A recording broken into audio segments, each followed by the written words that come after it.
Your son is a failure.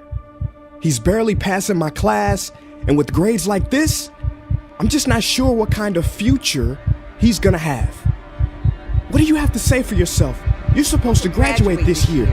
Listen to Mr. Johnson. What kind of future do you think you're gonna have? With all due respect, don't call me a failure. Failure is an event, not a person, in fact. And you talk about the future, Mr. Johnson, but you're not preparing us for that. Excuse me? Just listen to what I'm saying. This should be good. Would you agree that in the future, most careers will become automated? Yeah, so? So the people who succeed will have to be curious, innovative, with resilience to adapt to new changes. What's your point? My point is, the focus in this school is not on that. It is on regurgitating information and test taking, and that's just real. But in today's world, creativity is the most important leadership skill. Oh, that's how you feel.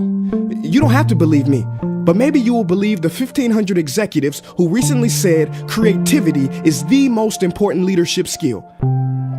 See, pretty soon, no one will be hired because of what they know. Because who cares what you know or if you've memorized a fact? We've got Google and Siri for that. In the future, people will be hired because of what they can do with their knowledge. Can they creatively solve real-world problems, not just follow instructions or directions and bubble in multiple choice questions? So, Mom, that's why I'm stressed, because these robotic tasks we learn in school should stop. Because no one can do a robot's job better than a robot. Billionaire founder of Alibaba, Jack Ma, said that we should not compete with artificial intelligence, but instead focus on developing unique human intelligence. Mr. Johnson, drills are for teeth, not the human mind. So these repetitive knowledge-based tasks we must leave behind. Or in the future, you're gonna find a lot of people graduating out of your class right into the unemployment line. See, many top companies today don't look at grades. Mom, that old way is expiring. Google has been quoted as saying GPAs are worthless criteria for hiring. Founder of Tesla, Elon Musk, agrees. So I say this with unease and sorrow. If you continue to teach today as you taught yesterday, then you rob us students of tomorrow. Mr. Johnson, I'm gonna keep it real with you. Sometimes sitting in your class is tough. I'm constantly thinking, if I don't look up at the clock, maybe it'll speed up. So I listen to you do my work and pay attention, feeling like an hour had to have gone by, but it was only 3 minutes.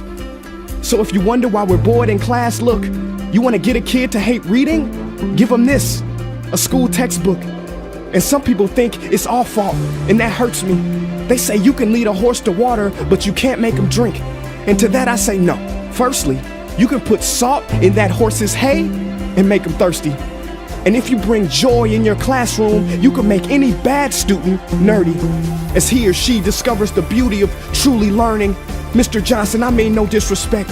You have the most important job on this planet. You build, create, and save lives.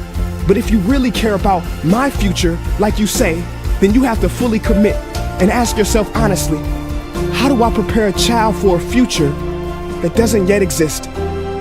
Here's a hint. The answer is not found in this. It's using this and this. See, in the future, we will need more passion and compassion. People with inspired hearts and wisdom to uplift this planet. And Mom, I love you, but can I be real?